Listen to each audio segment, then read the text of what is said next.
మేఘాల్లో సన్నాయి రాగం మోగింది మేళాలు తాళాలు వినరండి సిరికి శ్రీహరికి కళ్యాణం కానుంది శ్రీరస్తు శుభమస్తు అనరండి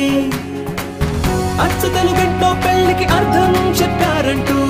మెచ్చదగు ముచ్చట ఇదయని సాక్ష్యం చెబుతామంటూ జనులంతా జై కొట్టేలా జరిపిస్తామండి అందాల కుందనపు బొమ్మవని జత చేరుతున్న చంద్రుని వందేల బంధ